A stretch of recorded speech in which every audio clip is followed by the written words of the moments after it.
Ooh, a spicy question. I because love the writing is sort of everything, right? Like you kind of can fix plot holes, but if the writing isn't so some there, readers love that, and some readers are like, but I wanted more of this. So it's kind of a gamble. Hello and welcome back to the Right and Wrong podcast. With me today is one of the Booksellers 2024 Rising Stars, a literary agent recently promoted to UK MD of YMU Literary. It's Anna Dixon. Hello.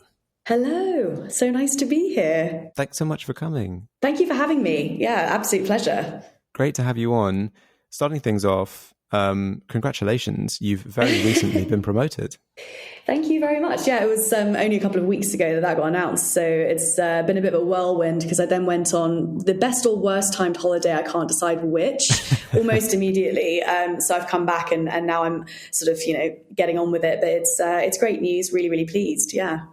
So that's going from literary agent to UK managing director of literary. Is there a lot of new responsibilities that come with that?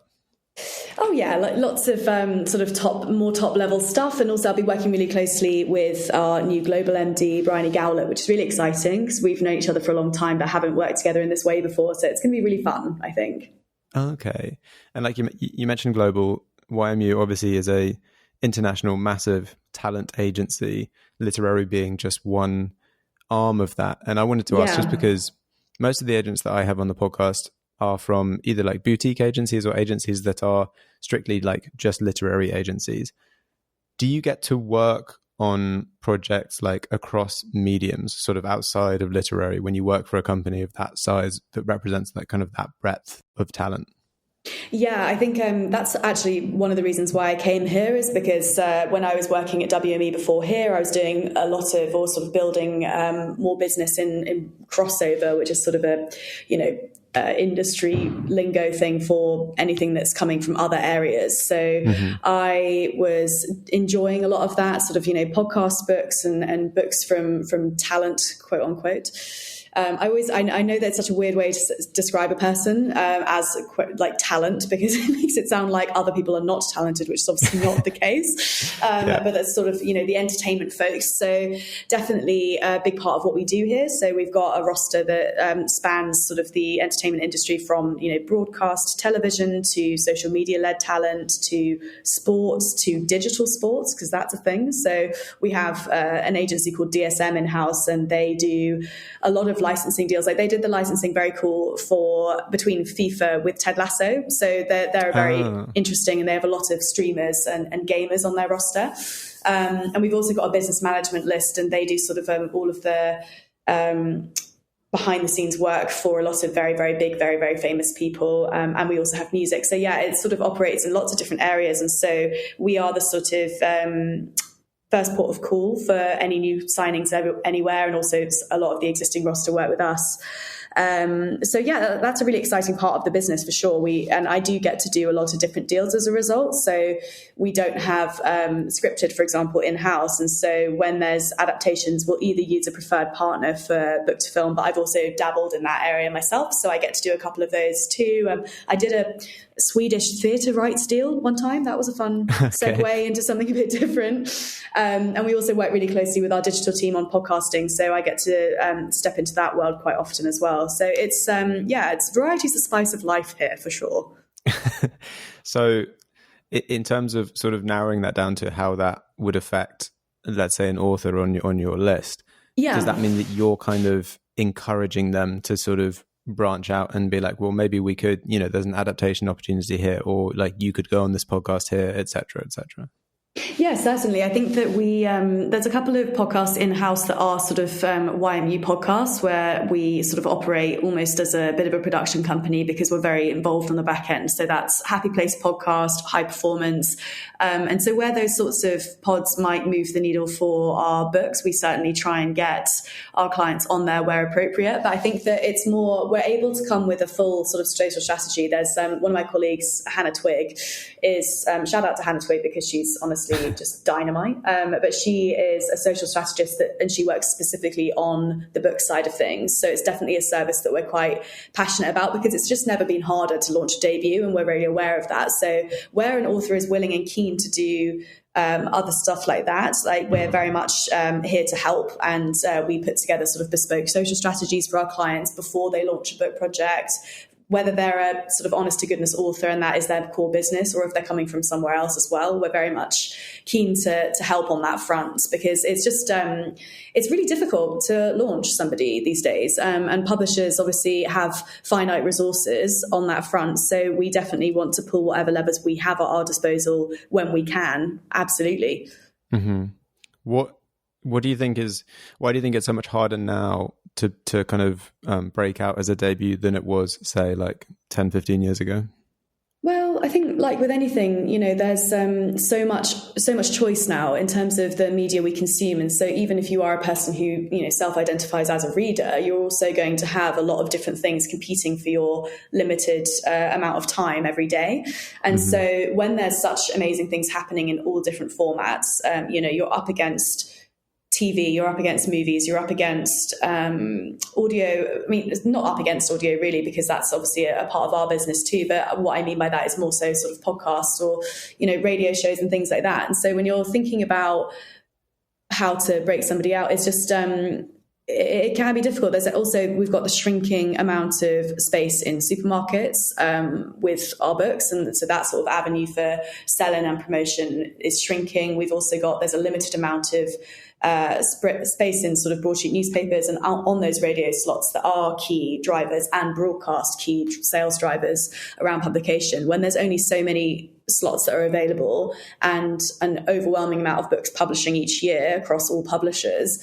It's difficult, and you have to think about how we can innovate and how we can break things out in different and new ways. And that's something that we're always trying to consider, and I know that everyone in our industry is always trying to consider, because like the sort of attempted wrangling at TikTok. TikTok is sort of a beast of its own, really, and I actually love it about that. Sorry, I'll rephrase. I love that fact. I love that TikTok is sort of slightly lawless in terms of when we're trying to sort of utilize it as a sales driver. The audience really just will pick up what they want to pick up, not what you serve them. And I think that organic flow is fascinating, actually. And, I kind of, obviously we want to figure it out, because that would be fantastic if we could put our finger on exactly what makes something work. But I also sort of enjoy that we can't, to some degree. Like, obviously there are certain areas where we know things will be more successful than others, and there's ways around it. But I do think that the things that really take off on TikTok, no one's planning that. It just happens. And I love that. I think that's brilliant. Mm-hmm. Yeah. There's so much. It's so true when you talk about one of the reasons it's so difficult, and not just for debut authors, for any author. Oh God, yeah. The kind of the competition for your attention from all these different media. Phones aside, I was talking to Louis Stoll recently, very successful children's author, and we kind of had a similar discussion. And there's such a kind of one of the most kind of blunt points that I can't remember if she made it or I made it, was that children's has like never been harder to get into as like in a publishing perspective. And it's like, well, yeah, but 10 years ago, Fortnite didn't exist, Yeah, it's so true. I think that, and that's the thing about books, is that we are the oldest medium, and but we also require the most sort of like intense attention in a lot of ways. Apart from the only thing that's sort of, I would say, is completely similar is gaming, because you wouldn't multitask when you're playing a game. In the same way that you would multitask, like, for example, you might have one eye on a TV series but still be scrolling through your phone. I think that books and gaming really require your full attention in a lot of ways. And that is a challenge, which is why I think that's a big reason behind the big boom in audio publishing, because you can multitask. Like, I can listen to an audiobook whilst I'm cooking my dinner, and actually that suits our sort of like modern, extremely fast-paced style of living, whereas it's a much more intentional thing to sit down and open a hardback, which is, why there will always be an audience for those mediums, because people do want to carve that time out and sit down. But for the more sort of incidental reader, that's why, in my view, why audio is such a huge area, because it's bringing people who may have been a podcast listener but weren't thinking about audiobooks, and also the sort of change in how nonfiction audio is published in that sort of more episodic way that complements that kind of listener. I think it's that's why, because you can't sit down with you have to really sit down and mean it when you want to read a book, which is such a privilege to be able to carve out that time. And when you do give it to yourself, it does feel like a gift, but it is hard to do. It's definitely hard to do when there's so many other priorities that everybody has these days. Yeah, and something like, podcasts, audiobooks is a classic one for, I know most of my friends are doing it either while driving or at the gym. Mm-hmm. Yes, exactly. So it's, and I think it was Brandon Sanderson did a video recently where he was talking to his agent, and his agent was saying that the audiobook sales have gone through the roof recently. Mm-hmm. And that's partly because his books weigh more than an anvil, but I think you're right. It's part of the culture, right? It's much easier. It's much less committal to kind of put an audiobook on, to put a podcast on, and then I can be cooking, I can be doing laundry, I can be, doing a number of different things, versus holding a book in two hands, giving my 100% of my concentration to that. Yeah, I think it's much easier to fit it in, and so I think some people don't necessarily believe that listening is reading, but it is, and it's also makes it more accessible for people that maybe don't feel that they can sit down and just read a book, that might be more difficult for them. I think people with dyslexia who prefer to listen, I think it's a really accessible and amazing format. I think the only thing about it that is tricky is when you have a polarizing voice, because I don't know if I'm very specific about sort of like tones of voice and things like that, like what I can sit and listen to. So sometimes I'll have a great book, but I just don't get along with the reading style, and so I have to put it down. But I think to be fair, you should do audio reading. You have dulcet tones, my friend. Well, thank you. It's very kind. It's all very smooth. But yeah, it's so that's the other thing. Is sort of casting is so vital. And so sometimes when you have a client who's like, I really want to read my own audio, you have to have. I mean, I think for nonfiction, it often makes the most sense, but for fiction, it is a real skill to be able to read fiction and read it in a way that really honors sort of the individual voices that might be at play and all that sort of stuff. So I think that sometimes you have to have tricky conversations with your client where you're like, I love you. You are great. But I think we need to let someone do this for you. Yeah. I had Travis Baldtree on the podcast recently. And, he's someone who has narrated over like 1,000. Yeah, I was going to say 100, right? So when I asked him, I was like, well, it just seems like a no-brainer that you were going to voice this. And he was like, well, I knew the characters better than anyone else. So it just made sense. Very true. It does make sense. And where it can work, it's fantastic to have the author do it. But it's just, it is a separate skill. It's a completely separate skill set. And which is, and it's also a battleground contractually with audio narration fees and things like that. So you want to make sure that you're, not sort of needlessly binding the publisher to have the client read it unless they have the sort of proper chops to do so. Yeah, right. Yeah. And what we've been talking about very broad things, which, it does very much sound like at YMU, you do become more of a jack of all trades, but do you still see yourself first and foremost as a literary agent? Oh, of course, absolutely. Yeah. I think that I'm very much of the school of thought that just because I can do something doesn't mean I should. So I have some extraordinarily amazing and loyal clients. One in particular that comes to mind who sort of is like, well, I just want you to be my agent for everything, and that is an extraordinary honor to have her say that about me. But also, it is I've had to say to her on multiple occasions, it would be utterly irresponsible for me to be like, yeah, I'll do that for you, and I don't. Ultimately, if I'm learning that world as we go, I'm just not going to be the best advocate for you in that setting. So I think that, that is the benefit of working where I work as well, is there's a lot of expertise in lots of different spaces in our building. And so I get to defer to brains that are greater than mine often when I need to, but also there is, there are some things that you end up doing and but I'm always extremely honest with my clients. If I'm doing something for the first time, they absolutely must know that. And I'm very clear about where I'm getting the knowledge from, why I think I can do it or why I think I can't, because I think that it's the worst type of arrogance to just sort of assume that you can close every sort of deal. Like, I'd love to learn that. And I'm very much always learning on the job. Like, no two deals are the same. But when it comes to stepping into spaces that aren't my core space, I'm always very careful to make sure that I'm respectful of that, because there are people who do that, there are departments that do that, and there's a reason that they are hired to specifically do that. It is a different job. Yeah. And I mean, being somewhere like YMU, obviously the most amazing thing about that is that you do have access to, YMU represents all sorts of different talent across all sorts of different places. So you can, I imagine, very easily just tap someone on the shoulder and be like, oh, actually, can you help me out with this? Can you help me out with this? Yes, exactly. And that is such a huge benefit that I don't sleep on, because it's like I said, I can muddle through. I shouldn't. And I don't think that's the best way to do my job. Yeah.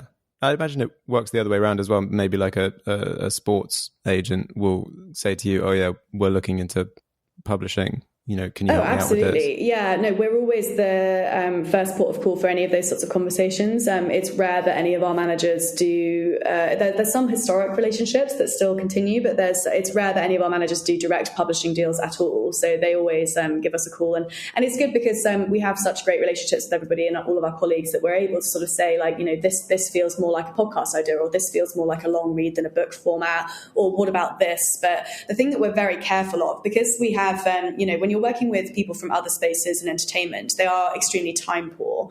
And so when they come to us, books take a long time, longer gestation period than a baby. So you need to really be sure about it, and you need to be committed. So a thing that we have a red line about is no vanity projects, because the last thing anybody needs is sort of a celebrity writing something just because they can, but not because they care about it. And so, we're always in a position where the idea either has to have come from the client or be something that has grown organically through various conversations between us and that they're really passionate about. Because without that passion, the project will fail. The audiences are smart. They understand when something's being hand-sold to them. There's nothing more embarrassing than watching a sort of like unboxing video of a book where the person's sort of surreptitiously trying to look at the cover and remember what the title is. So you need to make sure that everything feels completely, we need another word for authentic, but authentic is the word I'm looking for. Because otherwise it's just, why are we all here? Because ultimately the savage truth is that there is enough reading material world over. We actually feasibly don't ever need to publish another book again. Now we will, and we should, because books are amazing, and I think that they're vital for our culture. But it's sort of the question of why something should exist is one that I'm very particular about, and that we're all very particular about here, because it doesn't need to. So why does it? If we can answer that question why, then it makes it easy for the publisher to answer the question of why, because that's the big thing that we're doing here, really, is justifying ourselves effectively. And we don't take that lightly. Yeah. No, that makes sense. There's too many, there are enough books in the world that no one would be able to read them in their lifetime. So precisely, what you're saying, yeah, checks out. Each book needs to modernize, or it needs to like push something forwards, needs to be interesting in a different way. Yeah, for sure. Or needs to, I think that there's a little bit of snobbery, which I do understand, about sort of particularly celebrities entering our space. And so that's why, again, I'm extremely careful to make sure that the people that I'm working with really, really want to do this, and the reason why they want to do it, and also the reason why they are the best person to put this project out. That's also something that we're very considered about, because ultimately, that might be the one book a year that somebody buys might be from somebody that they're a long-standing fan of. And, I think that a really good example actually is Stephen Mulhern's publishing, where the amount of messages that we've received as an agency and that his management have received about parents who the first book they ever bought their child was that book because they love Stephen. That is a huge benefit, and that's something that we're really passionate about, because it does help forward literacy. It does mean that children who maybe weren't getting access to reading materials are now reading books. And that's, when the statistics are so damning about the amount of children that are reading now, which is really a huge shame, it's a huge benefit that we're able to, and that's something that I think is a really big deal, and sort of why we do it, really. Yeah. I'd love to talk a bit about your list. Did you come to YMU with a list already, or did you build a fresh one once you got there? I had a few clients that came over with me, but mainly it was an exercise in list building, and there was a lot of stuff that was sort of ready to be picked up and ran with. Good Lord, English is my first language. You know what I mean. There's things that were ready for me to pounce on when I got here as well. Okay. But yeah, it's been an exercise in sort of looking outward and thinking about different sort of clients, different sort of areas I want to be in. But it is sort of, the world is my oyster, which is both exciting and sometimes overwhelming because I can sort of pick and choose anything that I want. So it's been really, really fun and really rewarding, actually, to sort of be able to think a lot about what I want that list to be and how to shape it. And I am a bit magpie-ish, to be honest with you. I think that there's a reason why I do everything that I do, but it's certainly not necessarily the same reason from book to book.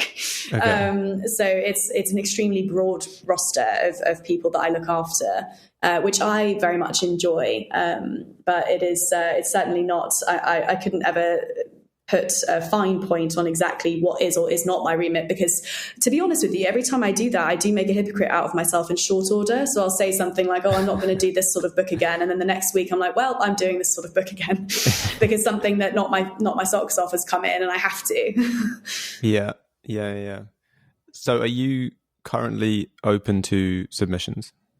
So we have been closed for quite a while now. We closed, I think, was it midway through this year? Just because we had such an influx, and we're a very lean, mean fighting machine, but lean all the same. Mm-hmm. So we needed to sort of focus and take a minute to make sure, because this is the other thing, is because we're sort of not a huge team, what you don't want to do is sign all of the amazing things that you could sign and then be unable to perform the level of service that you need to and want to, because I'm certainly not, some agencies there'll be a deal struck and then sort of a need because of bandwidth to sort of kind of move on to the next thing and focus your attention there and sort of let the publisher take over and run with it. And whilst obviously we trust and are, in awe of the amazing work that our publishing partners do, I'm a bit more type A than that. So I'm involved in every single step of the publishing process, but partly because I love that, and I love being able to be the translator, really, because in my experience, the way that if things go wrong at any point, it's usually just a miscommunication,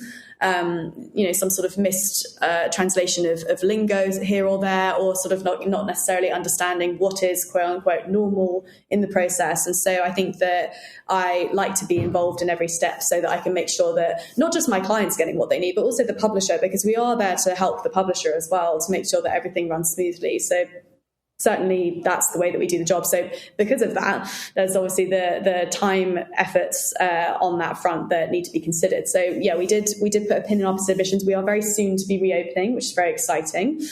But for now, we also get a lot of referrals, which is fantastic, both sometimes from editors, sometimes from publishers, editors, other agents, occasionally, clients often referring to us. So we're certainly kept extremely busy. Okay, right. So is that, I must confess, I was looking through the website and I couldn't find any description or location of where you submit. Yes, so we've just got a new website, and so it is very entertainment and very very slick and glossy and amazing. But it does phase 2 of the website upload is going to include all of our submissions info, and that's coming in the next couple of weeks. So as soon as that's done, we'll be able to point to and shout about it on our socials. But you are right. Right now, that has not been onboarded, but they literally just refreshed the website a few weeks ago. So that is why. But trust me, there will be information. I promise. It will be clear. But that is coming. Okay, that would, because usually it's very clearly displayed, so I was confused that it wasn't. I know. I promise it's coming. I promise. Do you guys have?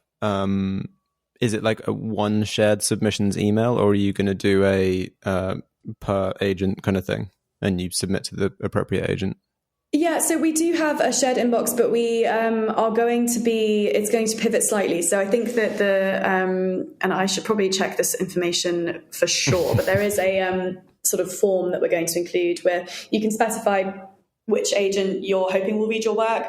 Right. And also we do, we're going to have our bios and things and what we're looking for up there, and update that as and when. So, for example, sometimes you might put in your bio that you're particularly after one thing, but you might then get saturated with that thing and need to sort of expand to something else. So I think that we're going to be using our socials for that as well, sort of saying like, we're really after X, Y, or Z this month. Have you got something for us? And just try and increase our engagement online in that way as well. So it will be clear. There will be a form where you can send us your stuff, and there will also be a facility to sort of specify who you'd like to read it. And we do, just to say, we read absolutely everything. We have I think our desired turnaround is 6 weeks. But we do read everything, and everything gets a personalised response from us. We don't like to do sort of stock rejections because, everyone's taking the time to write into us. We want to make sure that everyone feels that they've had proper consideration from us, because they really have. I promise. We read everything. We go through it once a week together as a team. Okay, well, that's good to hear. And it's a watch this space kind of thing. And then yes, it is a watch this space. It'll all become clear soon enough. I'd love to talk some more about submissions in a bit, but we are at the point in the episode where I will maroon you and ask you, if you were stranded on a desert island with a single book, which book do you hope that it would be? Oh, it's so hard. Do you get a lot of people sort of lamenting and asking for at least 5, if not 10? Because that's certainly where my brain went. But I think that I'm going to stick with a book that I reread quite often, that when I read it, I said it was my favourite book of all time, and I do think it still stands up, which is A Tale for the Time Being by Ruth Ozeki. Okay. I love that book. I just think it's a flawless novel. And, there's a lot of other books that I also adore, but it's the one that I always find myself pressing into people's hands.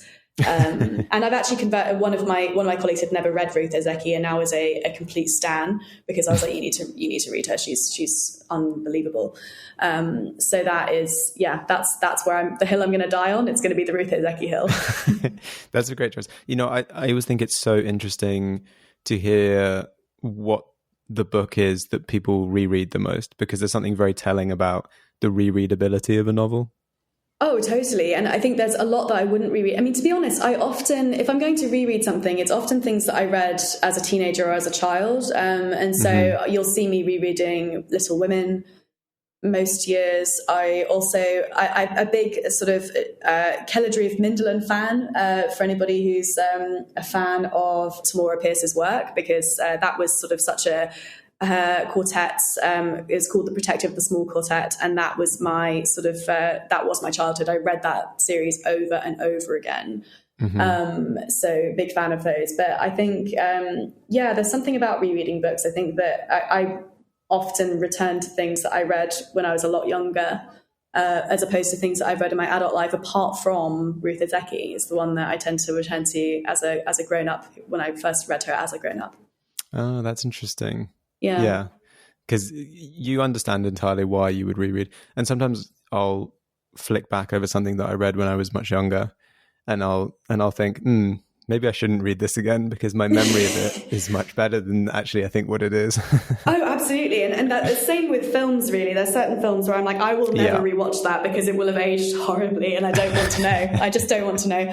I like that to be a time capsule in my brain, a nostalgic time capsule. But I think there's such joy in reading something. It's sort of like putting on a weighted blanket sometimes, where you just sort of sit, and it's not very taxing, but it just feels quite delicious to indulge yourself in that way with rereading something that you loved. Yeah, no, exactly. And the best novels, if you reread it, you find all the details that you missed the first time around. Exactly. And I love re-listening to things as well, actually. It's just really, when there's a really good audio edition, you keep coming back. Yeah, no, absolutely. Next up, we're going to go back onto submissions, and I'm going to ask Anna a bit more about all of that jazz. That's all going to be in the extended episode, available on Patreon. Watch this space. Give it a few decades and we'll be there, guys. Just a few decades, yeah. It will pass in the blink of an eye. Amazing. Well, thank you so much, Anna, for coming on the podcast and telling us everything that you've been up to with publishing and becoming managing director of the UK literary team. It's been awesome chatting with you.